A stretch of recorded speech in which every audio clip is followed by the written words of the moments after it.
यदा यदा हि धर्मस्य ग्लानिर्भवति भारत अभ्युत्थानम् अधर्मस्य तदात्मानं सृजाम्यहम् परित्राणाय साधूनां विनाशाय च दुष्कृतम् धर्म संस्थापनार्थाय संभवामि युगे युगे संभवामि युगे युगे।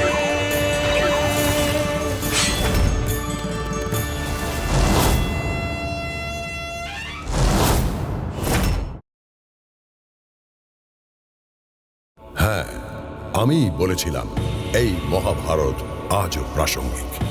এই মহাভারত থেকে আজও আমাদের অনেক কিছু শেখা বাকি।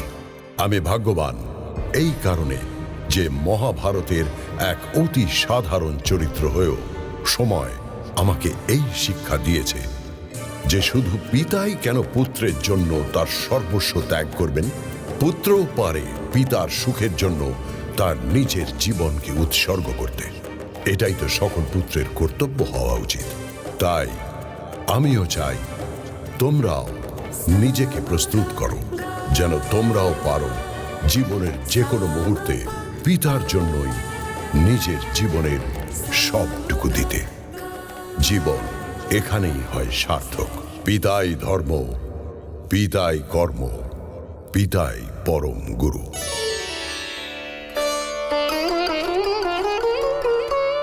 মহারাজ, এই সংবাদ নিয়ে এসেছো? যুবরাজ দেবব্রত আপনার সাক্ষাৎ প্রার্থী। দেবব্রত? দেবব্রত এসেছে? ডাকো ওকে, ডাকো, এক্ষুনি আসতে বলো ওকে। কোথায় চলে গিয়েছিল? আমি এখনই ওর সাথে দেখা করতে চাই। প্রণাম মহারাজ। পিতা। দেবব্রত?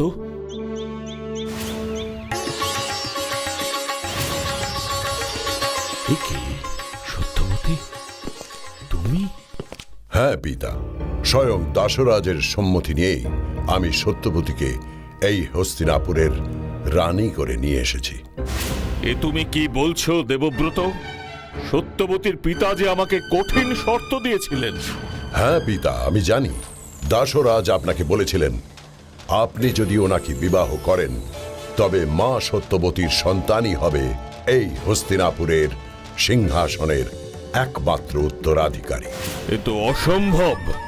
আমি তো এই শর্ত মানতে পারি না দেবব্রত। তবে জানি আপনি এই কঠিন শর্ত মানতে পারেন না, কিন্তু হস্তিনাপুরের যুবরাজ হিসেবে আমি তো পারি এই প্রতিজ্ঞা করতে যে আমি কোনোদিনই এই হস্তিনাপুরের সিংহাসনে বসব না। দেবব্রত? হ্যাঁ পিতা, আমি মা সত্যবতীর পিতা দাসরাজের কাছে এই প্রতিজ্ঞাই করেছি। শুধু তাই নয় মহারাজ, দেবব্রত আমার পিতার কাছে প্রতিজ্ঞা করেছেন উনি আমৃত্যু ব্রহ্মচর্য জীবন পালন করবেন, কোনোদিনই উনি বিবাহ করবেন না। না না দেবব্রত, না, এ হয় না। কেন হয় না পিতা? কেন? পিতাই শুধু কেন পুত্রের জন্য তার সুখ, স্বপ্ন, খুশি সব বলিদান দেবেন? পুত্রের কি কোনো কর্তব্যই নেই পিতার প্রতি? দেবব্রত, ও গঙ্গা পুত্র দেবব্রত, তোমার মতো পুত্রের পিতা হতে পারা আমার কোন জন্মের পুণ্যের ফল। এমন ভীষণ কঠিন প্রতিজ্ঞা করতে পারে যে, তার মতো সাহসী পুত্রের পিতা হতে পারা যে সত্যিই গর্বের। আশীর্বাদ করুন পিতা, আমি যেন আজীবন আপনার সেবা করে যেতে পারি। আমি তোমায় বর দিলাম, এমন ভীষণ প্রতিজ্ঞার সাহস যে দেখাতে পারে এই পৃথিবীতে সে অমর হয়ে থাকবে ভীষ্ম নামে। তোমার হবে ইচ্ছা মৃত্যু। তোমার ইচ্ছা না হলে কেউ তোমাকে মারতে পারবে না। তুমি হবে অমর, অমর, অমর। আমিও আজ আপনাকে কথা দিচ্ছি পিতা, এই হস্তিনাপুরের সিংহাসনে যেই বসবে এই ভীষ্ম সেই রাজার মধ্যেই তার পিতা শান্তনুকে দেখবে এবং আজীবন ওই রাজার সেবা করবে। জীবনভর আমি এই হস্তিনাপুরের সিংহাসন রক্ষা করব। দেখো সত্যবতী, দেখো, আজ তুমি শুধু হস্তিনাপুরের রানী নও, এমন এক পুত্রের মাও বটে। কি সৌভাগ্য তোমার! সম্পর্কে আমি যদি তোমার মা না হতাম ভীষ্ম, তোমার পা ছুঁয়ে আমি প্রণাম করতাম। না মা, না। পিতা মাতার সুখেই তো সন্তানের জীবন ধন্য হয়। পিতা মাতার সেবা করাই তো সন্তানের জীবনের একমাত্র লক্ষ্য হওয়া উচিত। আর আপনাদের জন্যই তো আমি সেই লক্ষ্য পূরণ করতে পারছি। নিজের জীবনকে ধন্য মনে করার সুযোগ তো আপনারাই আমাকে করে দিচ্ছেন। হস্তিনাপুর সত্যিই আজ তোমার হাতে নিরাপদ, সুরক্ষিত।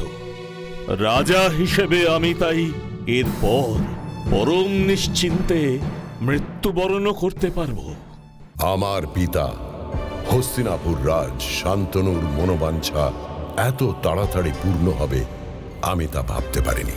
পরম নিশ্চিন্তে কিনা জানি না, কিন্তু চরম উদ্বেগের সঙ্গেই মৃত্যুবরণ করেছিলেন আমার পিতা শান্তনু, আর আমার উপরে দিয়ে গিয়েছিলেন হস্তিনাপুরের রাজ সিংহাসনের নিরাপত্তার ভার। আর মা সত্যবতীর দুই পুত্র চিত্রাঙ্গদ আর বিচিত্র বীর্যের দায়িত্ব। সময়ের নিয়মেই তারা বড় হল। সময়ের নিয়মেই হস্তিনাপুরের রাজা হলেন চিত্রাঙ্গদ। আবার সময় অকালে কেড়ে নিল চিত্রাঙ্গদকে। এক গন্ধর্বের সঙ্গে যুদ্ধে প্রাণ গেল চিত্রাঙ্গদের। এরপর হস্তিনাপুরের রাজা হলেন বিচিত্র বীর্য।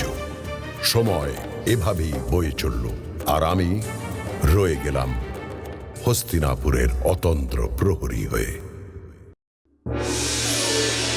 ভীষ্ম, তোমার ভাই বিচিত্র বীর্যের বিবাহের যে এবার ব্যবস্থা করতে হয়।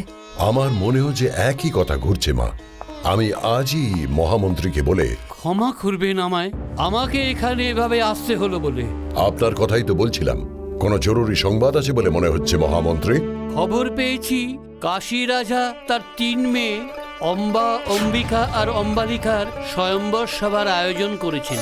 হস্তিনাপুরে কি তারই নিমন্ত্রণ এসেছে? না মহারাজ,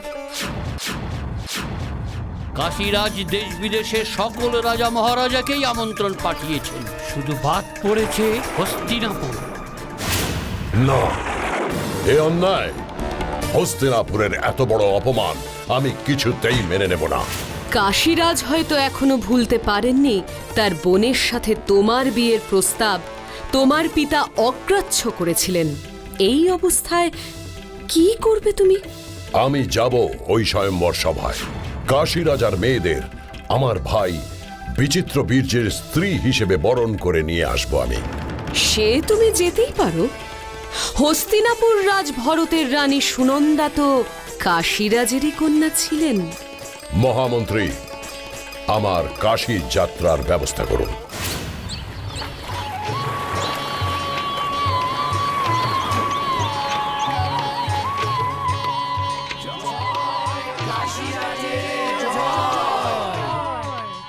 রাজকন্যা অম্বা, অম্বিকা, অম্বালিকার জয় জয়, কাশীরাজের জয়। রাজকন্যা অম্বা, অম্বিকা, অম্বালিকার জয়। আজ এই কাশী রাজ্যের পরম আনন্দের দিন। আপনারা প্রত্যেকেই আজ আমার অতিথি। আমার প্রাণের চেয়ে প্রিয় 3 কন্যা অম্বা, অম্বিকা আর অম্বালিকার স্বয়ম্বর অনুষ্ঠানে আপনারা উপস্থিত হয়েছেন। এর জন্য আমি অত্যন্ত কৃতজ্ঞ। আপনারা আসন গ্রহণ করুন। মহামন্ত্রী, স্বয়ম্বর সভার কাজ শুরু হোক। প্রণাম মহারাজ, আপনার ইচ্ছে মতোই দেশ বিদেশের সমস্ত মহামান্য রাজা রাজপুত্রগণ আজ এই সভায় উপস্থিত হয়েছেন। আমাদের প্রাণাধিক প্রিয় রাজকন্যাত্রয় পরম নিশ্চিন্তে তাদের স্বামী নির্বাচন করতে পারেন।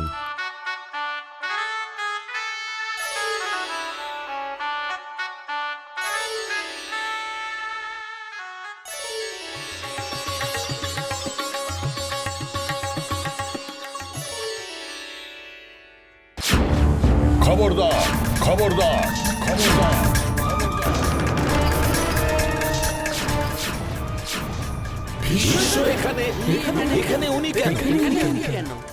এ কি হস্তিনাপুরের রক্ষাকর্তা স্বয়ং ভীষ্ম স্বয়ম্বর সভায়? ভীষ্ম কি প্রতিজ্ঞা ভঙ্গ করেছেন? উনি কি তবে বিবাহ করতে রাজি হলেন? ঈশ্বর প্রতিজ্ঞা এমন। এ কেমন প্রতিজ্ঞা? ছি, কাশীরাজ, এই রাজারা যদি আপনার অতিথি না হতেন তাহলে ওদের সমুচিত জবাব দেওয়ার মতো তীর আমার তুনে ছিল। কিন্তু আপনি আজ এই সময়ে বিনা নিমন্ত্রণে কেন এসেছেন? আপনার 3 কন্যাকে নিয়ে যেতে। আমার ভাই হস্তিনাপুর রাজ বিচিত্র বীর্যের সাথে বিবাহ হবে ওদের। ভীষ্ম! আপনার ক্রোধ, আপনার এই হুঙ্কার ইতিহাসকে কখনোই বদলে দিতে পারবে না কাশীরাজ। যুগ যুগ ধরে কাশী রাজ্যের রাজকন্যারাই তো হস্তিনাপুরের রানী হন। হস্তিনাপুর রাজ ভরত এই কাশীর রাজকন্যা সুনন্দাকে বিবাহ করে যে নিয়ম শুরু করেছিলেন, আমি সেই নিয়মকেই বহাল রাখতে এসেছি। মানি না এমন কোন নিয়ম। নিয়মের শুরু হলে নিয়মের শেষও হবে। এই ভীষ্ম থাকতে সেটা হবে না মহারাজ। কি করতে চান আপনি? হয় আপনি সসম্মানে রাজি হবেন, নয়তো আমাকেই ওদের নিয়ে যেতে হবে। না, এত বড় অন্যায় আপনি কিছুতেই করতে পারেন না ভীষ্ম। এ ক্ষত্রিয় রীতিবিরুদ্ধ। এমন কাজ আমরা কিছুতেই সহ্য করব না। কি আপনারা কি বলেন? এতজন ক্ষত্রিয়ের সামনে সমস্ত ক্ষত্রিয় কুলকে অপমান করছেন যিনি, তার তো চরম সাজাই প্রাপ্য। বলুন সকলে, বলুন সকলে আপনারা।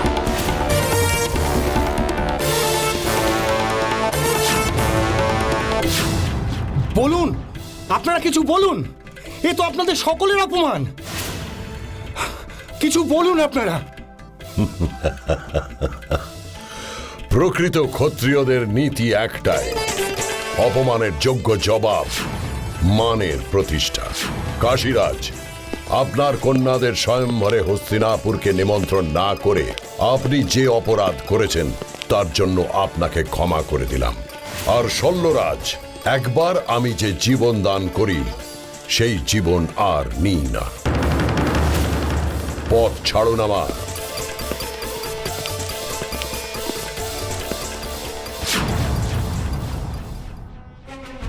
আপনারা আসুন আমার সঙ্গে।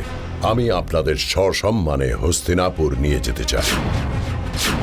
আশা করি আপনি আদেশ দেবেন এবার।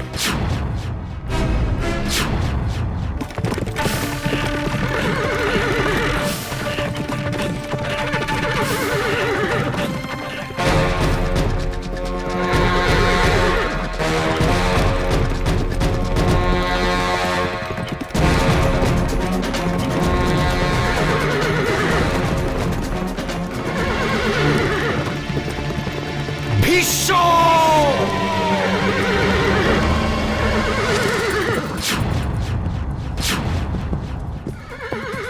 শল্যরাজ, ভীষ্ম, আপনার কাছে কাশীরাজ বর্ষতা স্বীকার করতে পারেন, বাকি রাজারাও আপনাকে সমীহ করতে পারেন, কিন্তু এই শল্যরাজ কাপুরুষ নয়। আমি তো আপনাকে বীর বলেই জানি শল্যরাজ, তবে নিজের বীরত্বে কেন সন্দেহ প্রকাশ করছেন? একদিন আপনি আমাকে জীবন দান করেছিলেন, আর আজ আমি আপনার সামনে এসেছি। জীবন নিতে না দিতে? তবে শল্যরাজ, আপনি নিশ্চিন্ত থাকুন, আপনাকে যখন আপনার জীবন একবার দান করেছি তাকে সুরক্ষিত রাখবারও দায়িত্ব আমার। যান, ফিরে যান। আপনি অযথা আমাদের যাত্রা পথে বাধা সৃষ্টি করছেন। তবে দেখুন এই শল্যরাজের তীরাজ কি সৃষ্টি করে। সেই সময় হয়তো আপনি পাবেন না।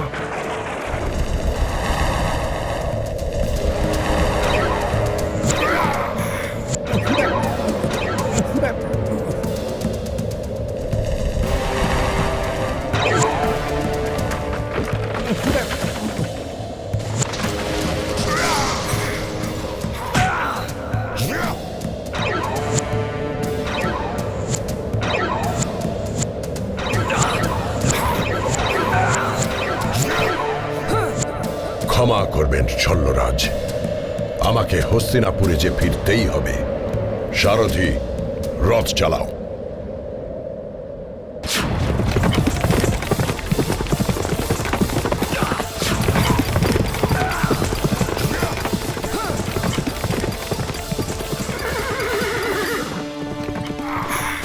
অম্বা, অম্বিকা, অম্বালিকাকে নিয়ে সেদিন আমি হস্তিনাপুর পৌঁছানোর মুহূর্তেও জানতাম না কেন শল্যরাজ আমার পথ আটকেছিলেন।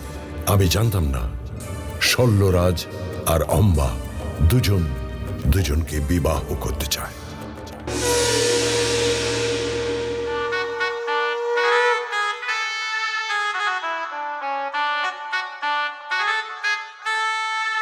হস্তিনাপুরে আপনাদের স্বাগত। আসুন আসুন।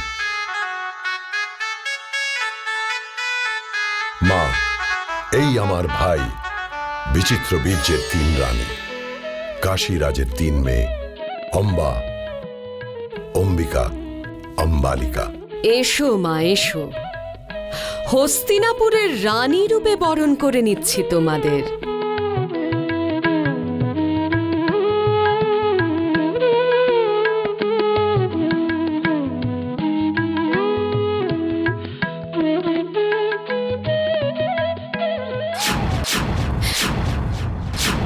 এ কি মা? আমি এ বিয়ে মানি না। কেন? এর কারণ জানতে পারি কি? আমি শল্যরাজকে বিবাহ করতে চাই। শল্যরাজ? হ্যাঁ, স্বয়ম্বর সভায় আমি শল্যরাজকে আমার স্বামী রূপে বরণ করবার জন্য প্রস্তুত ছিলাম। এ কথা আপনি আগে বলেননি কেন? সেই সুযোগ আপনি আমাকে দেননি। আপনার অমতে আপনার ইচ্ছার বিরুদ্ধে আমি কখনোই যেতাম না। অম্বাকে শল্যরাজের কাছে এক্ষুনি পাঠিয়ে দেওয়ার ব্যবস্থা করো ভীষ্ম।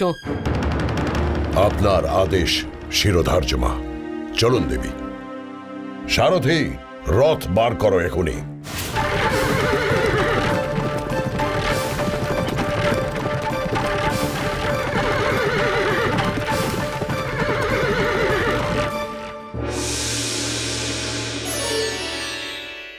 না অম্বা, না, তুমি ফিরে যাও, ফিরে যাও ওই হস্তিনাপুরে। আমি যে আপনার জন্যই হস্তিনাপুর থেকে চলে এসেছি। তোমার স্বয়ম্বর সভায় আমি যেভাবে অপমানিত হয়েছি, তারপর আমি তোমাকে গ্রহণ করতে পারি না। তার জন্য কি আমি দায়ী শল্যরাজ? স্বয়ম্বর সভা তো তোমাদেরই ছিল। তোমার বাবা কাশীরাজের আমন্ত্রণেই আমি গিয়েছিলাম। ওই ভীষ্মর কাছে বশ্যতা স্বীকার করেছেন কাশীরাজ। তোমাদের ওর সাথে হস্তিনাপুরে যাওয়ার অনুমতি তোমার বাবাই দিয়েছেন। আমার বাবার আর কিছু করবার ছিল না। একজন রাজা হিসেবে রাজ্যের কথা ভেবেই হয়তো উনি এমন সিদ্ধান্ত নিয়েছিলেন। আমি কিন্তু ভীষ্মকে প্রতিরোধ করেছিলাম। ভীষ্মদেব মহান, উনি জানতেন না আমরা দুজনে বিবাহ করতে চাই। জানবার পরে তিনি কাল বিলম্ব না করে আমাকে আপনার কাছে চলে আসবার সমস্ত ব্যবস্থা করেছেন। তুমি ফিরে যাও ওই মহান ভীষ্মের মহান হস্তিনাপুরে।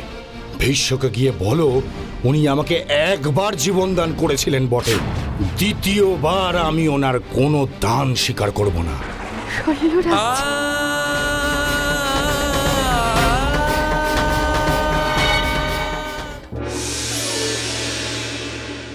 হস্তিনাপুরের সমস্ত প্রজা আজ বহুদিন পর খুব খুশি। সেটাই তো স্বাভাবিক মহামন্ত্রী। হস্তিনাপুরের রাজপ্রাসাদ এতদিন পর আজ আবার পরিপূর্ণ।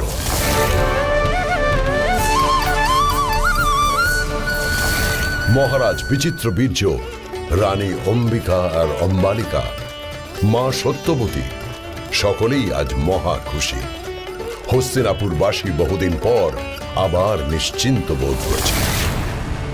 আর তাই স্বয়ম্বর সভা থেকে আমাদের আপনি নিয়ে আসতে পারেন, শল্যরাজকে তীরের আঘাতে ধরাশায়ী করতে পারেন, আবার আমাকে তার কাছে পাঠিয়েও দিতে পারেন। বাহ মহামান্য ভীষ্মদেব, বাহ! সত্যি আপনি বীর, আপনি মহান। এ কি অম্বা, আপনি? হ্যাঁ, আমি ফিরে এসেছি। আমার শল্যরাজ ফিরিয়ে দিয়েছেন আমাকে। তিনি আপনার কোনো দান আর গ্রহণ করবেন না বলেছেন। এ আপনি কি বলছেন? আপনার সাথে তো শল্যরাজের বিবাহের কথা ছিল।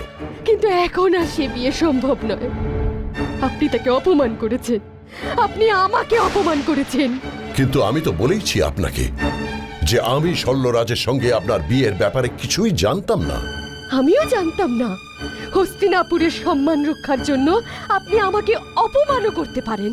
আমার জন্য যদি আপনি অপমানিত হয়ে থাকেন তার জন্য আমি দুঃখিত অম্বা। শুধু দুঃখ প্রকাশ করলেই চলবে না যে, পারবেন এই অপমান থেকে আমাকে মুক্ত করতে? পারবেন আমাকে বিবাহ করতে? এ কি বলছেন আপনি? আপনি তো জানেন আমি প্রতিজ্ঞাবদ্ধ যে আমি কোনোদিনই বিবাহ করব না। তবে শুনুন ভীষ্মদেব, আমিও আপনাকে অভিশাপ দিচ্ছি। এ জন্মে যদি সম্ভব নাও হয়, অন্য কোনো জন্মে হলেও আপনার মৃত্যুর কারণ হব আমি, এই অম্বা। অম্বা? হ্যাঁ, ভীষ্ম যেমন প্রতিজ্ঞা করতে পারে, এই অম্বা তেমনি অভিশাপ দিতে জানে। এ হলো মহাপরাক্রমী দুর্দণ্ড প্রতাপ ভীষ্মের প্রতি অম্বার অভিশাপ। অম্বার এই অভিশাপের মধ্যে দিয়েই হয়তো আমার ভবিষ্যৎ জীবনের গতিপথ নির্ধারণ করে দিয়েছিল সময়। আর হস্তিনাপুরের ভবিষ্যৎ হঠাৎ করে তার গতিপথ পরিবর্তন করেছিল হস্তিনাপুরের মহারাজ বিচিত্রবীর্যের অকস্মাৎ মৃত্যুতে। হ্যাঁ, আমার ভাই বিচিত্রবীর্য অকালে মৃত্যুর কোলে ঢলে পড়েছিল। আর সেই মৃত্যুতে হস্তিনাপুর আরো একবার মুখোমুখি হলো কঠিন এক সংকটের। হস্তিনাপুরের সিংহাসন হয়ে পড়ল রাজাহীন। আমি ভীষ্ম প্রতিজ্ঞাবদ্ধ, আমি থাকব হস্তিনাপুরের সিংহাসনের রক্ষাকর্তা হিসেবে, রাজা হয়ে নয়। মা সত্যবতীর দুই ছেলে চিত্রাঙ্গদ আর বিচিত্রবীর্য আজ মৃত। তবে এবার হস্তিনাপুরের রাজা হবেন কে? এই প্রশ্নের উত্তর একমাত্র দিতে পারবে সময়। For more updates, subscribe to our channel, click the show links and enjoy watching the videos.